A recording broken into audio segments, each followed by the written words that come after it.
Salam Nusantara.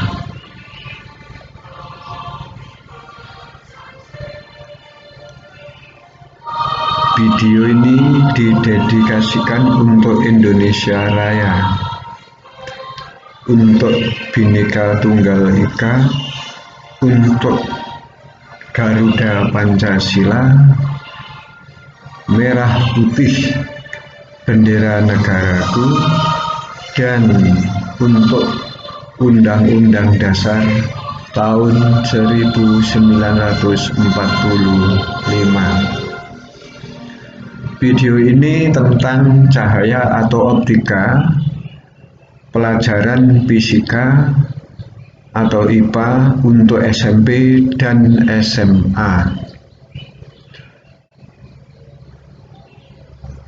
Kuncinya atau prinsipnya yang berlaku untuk satu bab ini sangat sederhana, yaitu satu baris ini saja sebetulnya.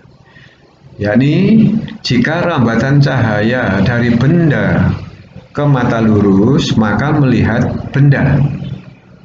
Sebaliknya, jika tidak lurus, melihat bayangan benda tersebut.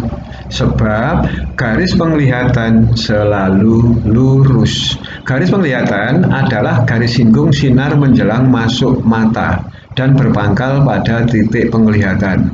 Nanti makin lama makin jelas ya pengertian garis penglihatan ini, karena saya perkenalkan sebagai solusi untuk bab cahaya supaya lebih mudah.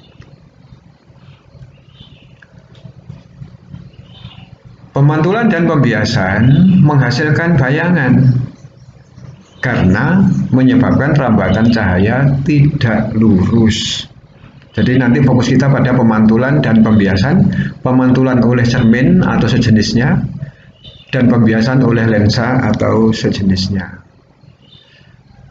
Di sini juga saya tegaskan, selama ini ada keraguan, bayangan nyata ada yang mengatakan dapat dilihat, dan ada juga yang mengatakan tidak dapat dilihat. Namun dalam video ini saya tegaskan, bayangan nyata dapat dilihat seperti benda maupun bayangan maya, asal memenuhi syarat melihat ya.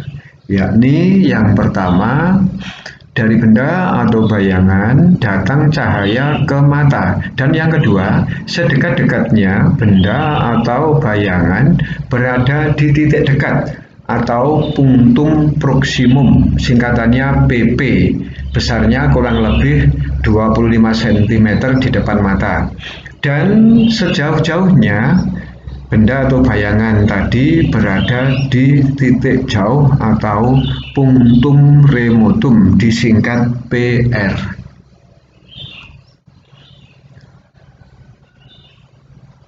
Kunci teknisnya adalah ini, persamaan cermin dan lensa sama. Jadi untuk segala cermin dan lensa yang dibahas di SMP SMA itu rumusnya sama, yaitu 1/SO ditambah 1/SI sama dengan 1/F. Ya, ini berlaku untuk cermin datar, cermin cekung, cermin cembung, lensa cembung, dan lensa cekung. Rumusnya sama pada dasarnya ini. SO jarak benda, SI jarak bayangan, F jarak fokus.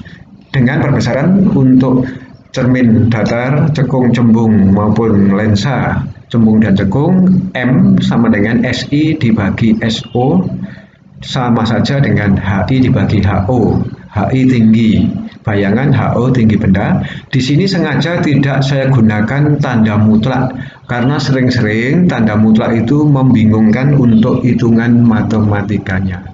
Karena bilangan mutlak perlu pemahaman lebih lanjut. Persamaan ini 81A ini berlaku dengan ketentuan. Untuk cermin datar yang A, jarak fokusnya tak terhingga, sehingga 1/F sama dengan 1 tak terhingga 0. 1 per tak terhingga itu 0. Dan SI sama dengan min SO. Artinya, jarak bayangan selalu sama jauh atau sama besar dengan jarak benda. Yang kedua, arti yang kedua, jika bendanya nyata, bayangannya maya. Jika bendanya maya, bayangannya nyata. Di sini saya pancing dengan benda maya. Penjelasannya nanti pada video selanjutnya. Apa itu benda maya? Yang B, untuk cermin cekung dan tembung, ini rumus ini tadi, satu rumus tadi, berlaku ketentuan bahwa F sama dengan jari-jari dibagi dua, atau jarak fokus sama dengan jari-jari bagi dua. Sehingga persamaan 81 ini juga bisa ditulis super SO ditambah super SI sama dengan 2 per R. Ya. Jadi persamaan ini dengan persamaan ini sama saja. Sedangkan yang ketiga, ketentuan yang ketiga, untuk lensa cembung dan lensa cekung dengan indeks bias bahan lensa NL, dan indeks bias tempatnya berada N medium atau NM, maka berlaku super F sama dengan NL dikurangi NM dikurung, dulu ini faktor pertama, kemudian dikalikan dengan kurung buka, faktor kedua, super R1 dikurangi super R2 kurung tutup. Ini rumus jarak fokus lensa yang pertama, dikurangi, atau ini yang bagian A. Ketentuannya mengikuti perjanjian tanda. Kedua rumus ini sama hasilnya, asalkan kita konsisten. Yang atas, yang kurang ini mengikuti perjanjian tanda, nanti di bawah perjanjian tanda. Sedangkan yang bawah ini di sini tambah. Ya. Ini ketentuannya sederhana, langsung ini. R1 dan R2 bertanda positif kalau pembias cekung dan negatif kalau jari-jari itu negatif kalau pembiasnya cembung. Saya ulangi. R1 dan R2 bertanda positif jika pembiasnya cembung dan negatif jika pembiasnya cekung. Jadi kedua rumus ini hasilnya sama persis. Kita hanya perlu perjanjian tanda, jadi tidak perlu bingung. Di sini kita luruskan supaya nggak bingung ya. Kedua rumus sama. Rumus yang kurang ini mengikuti perjanjian tanda di bawah nanti ya. Sedangkan yang ditambah ini ketentuannya sekali lagi R1 R2 bertanda positif kalau pembiasnya cembung dan negatif kalau pembiasnya cekung. Adapun perjanjian tandanya ini ya. Perjanjian tanda ini untuk rumus yang 81A yang atas. Ini berlaku untuk umum.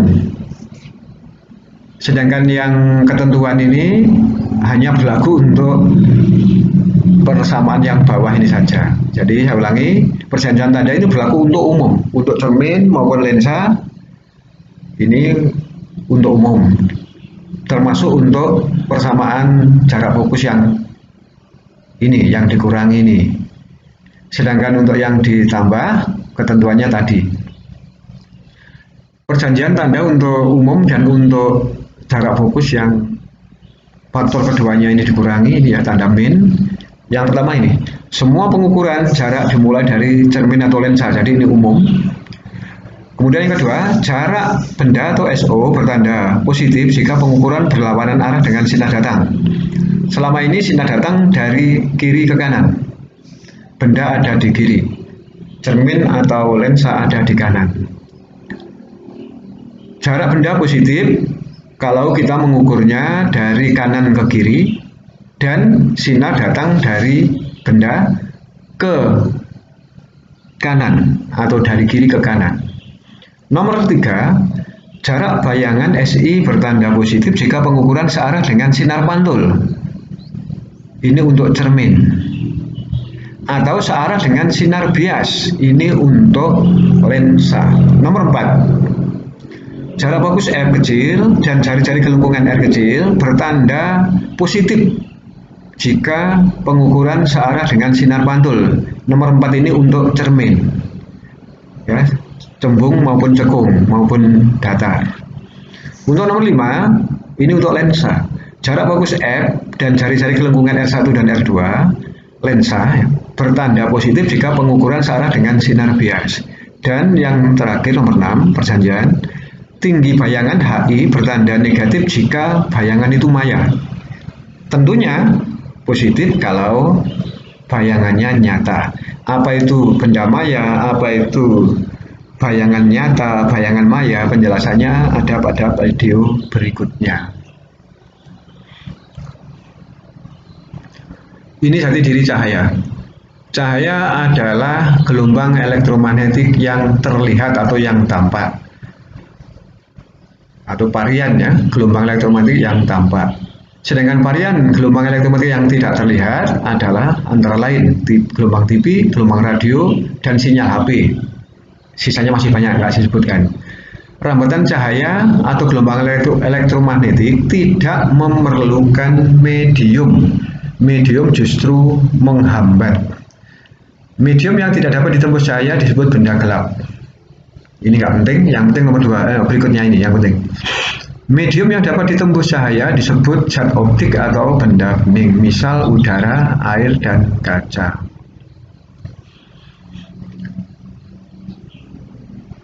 Akibatnya muncul indeks bias. Ketika di ruang hampa atau kosong, kecepatan cahaya maksimal atau tertinggi yakni 3C sama dengan 3 kali 10 pangkat 8 meter per sekon. Ketika melewati zat optik, kecepatannya malah turun, sehingga muncul pengertian indeks bias.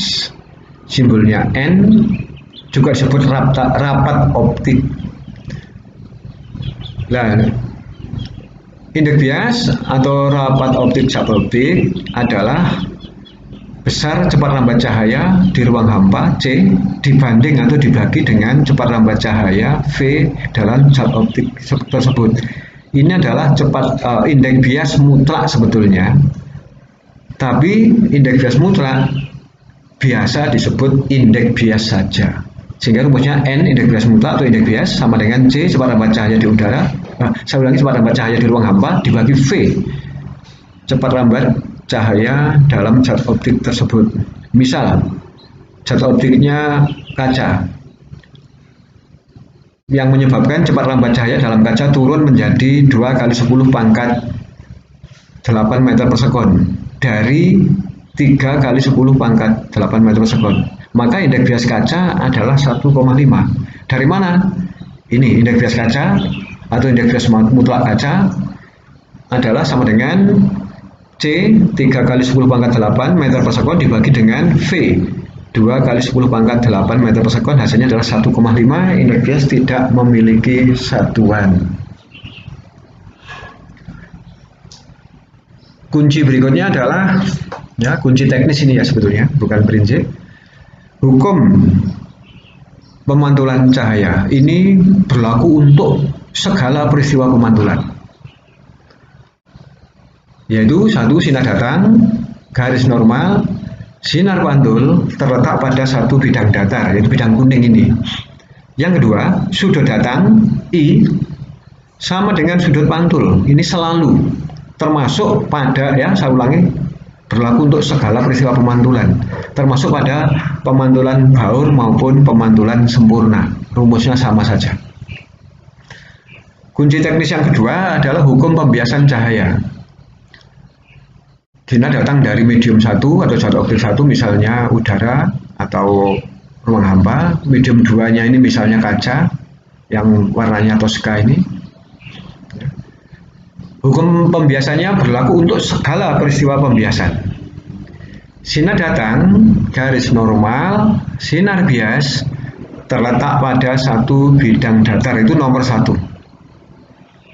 Kemudian yang nomor 2, perbandingan sinus sudut datang terhadap sinus sudut bias sama dengan perbandingan indeks bias zat optik 1 terhadap indeks bias zat optik 2. Ini untuk SMA.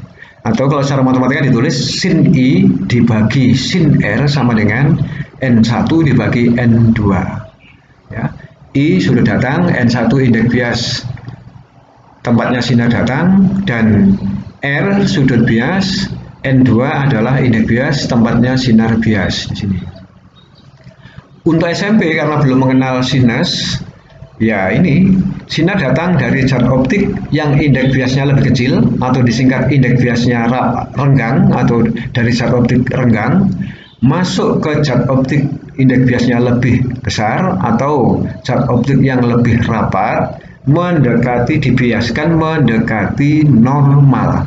Mendekati itu artinya sudut bias lebih kecil daripada sudut datang.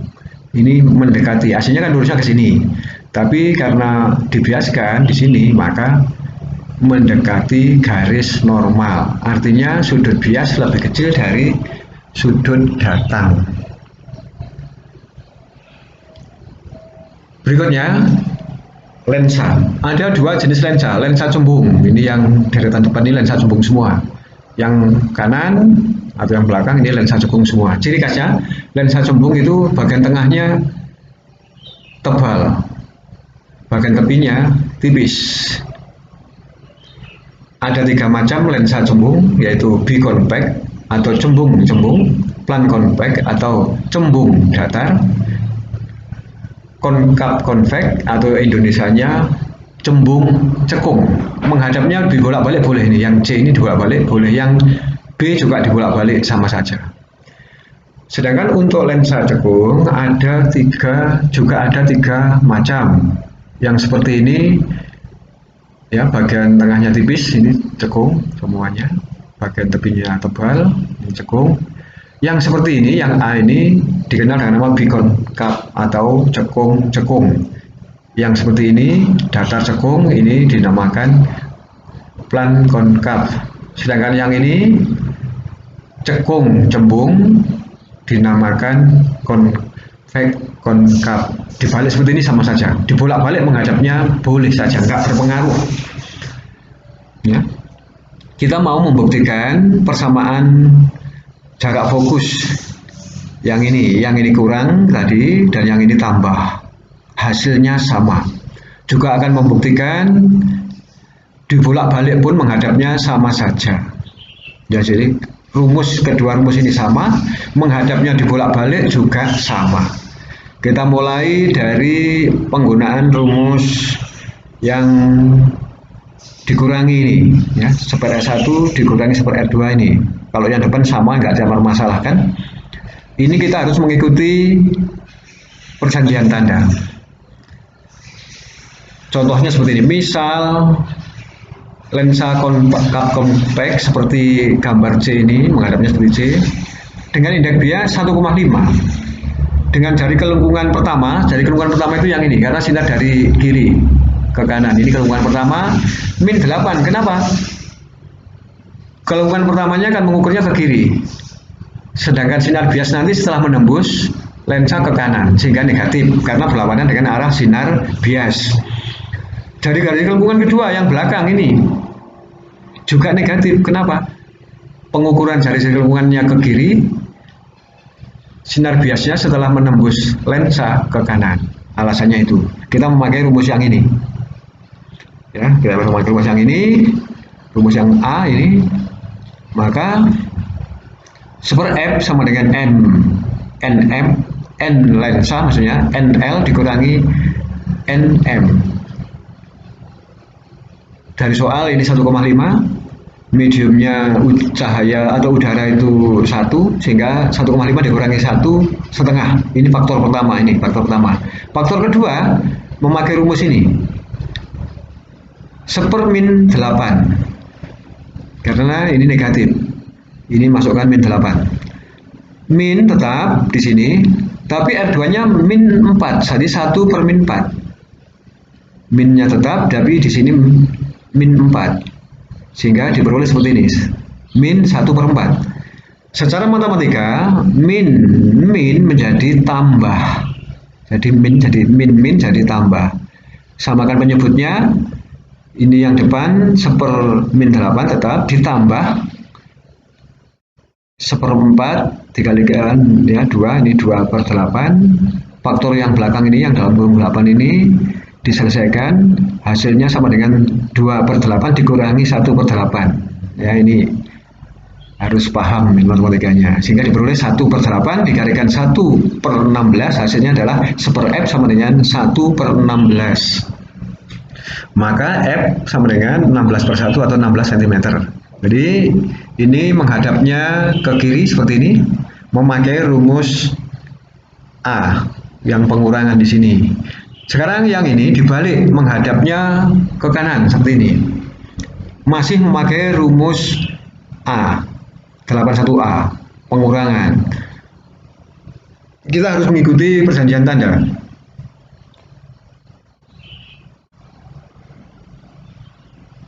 Yang depan, faktor depan tidak ada masalah, sama saja. Faktor belakangnya, R1 sekarang ini, R1 positif 4 karena arah sinar bias ke kanan, arah jari-jari pengukurannya panahnya juga ke kanan sehingga positif. Ini 1/4 sekarang.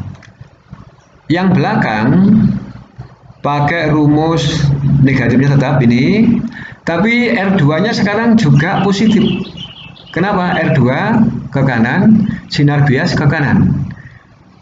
Jadi min positif 1/8. Samakan penyebutnya, 2 dikurangi 1 dibagi 8, 1/8. Dikalikan setengah menjadi 1/16, itu 1/f-nya. Maka F adalah 16/1. Hasilnya 16. Jadi memakai rumus 81A, menghadap ke kiri ini, menghadap ke kanan yang ini. Hasilnya sama saja, dibolak-balik hasilnya sama. Sehingga lensa cembung ini dikenal dengan nama lain, lensa konvergen boleh atau lensa positif boleh, karena jarak fokusnya selalu positif. Dinamakan konvergen karena selalu mengumpulkan sinar. Kemudian kita coba ini yang menghadap ke kanan ini memakai rumus ini. Penjelasannya gimana? Memakai rumus yang 81B, yaitu rumus yang di sini tambah. Caranya, kalau memakai rumus yang tambah ini, kita mengikuti ketentuan. Ketentuannya tidak sama dengan perjanjian tanda. Ketentuannya adalah kalau cembung seperti ini, cembung positif. Jadi pakai rumus yang depan ini, maka 1/4 karena R1-nya positif 4. Ditambah, tapi sekarang R2-nya negatif. R2-nya negatif. Kenapa? Karena R2-nya cekung. Berarti ditambah 1/-8. Itu sama dengan dikurangi 1/8. Ya, ditambah 1/-8 itu sama dengan dikurangi 1/8. Nah, sama hasilnya. Dimasukkan, ya, kemudian disamakan penyebutnya jadinya seperti ini, sama dengan tadi. Hasilnya sama saja, yaitu 16. Jadi dari gambar C, cembung ini dibalik menghadap ke sana. Kemudian kita jelaskan pakai rumus yang 81B, sama saja. Hasilnya ketemu 16, meskipun kita memakai yang 81A ini, rumus ini sama. Nah, nanti kalau ada yang kurang jelas, misalnya nanti ya kita bahas nanti pada video-video selanjutnya.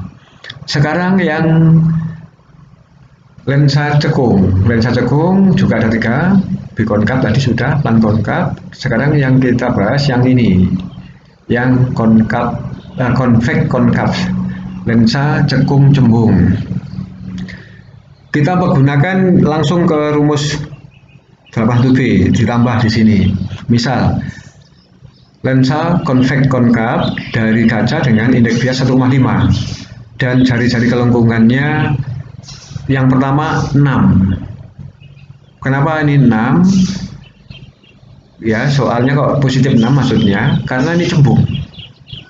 Dan jari-jari kelengkungan kedua negatif 3. Kenapa negatif? Karena ini cekung. Mengikuti ketentuan ini untuk yang tambah ini.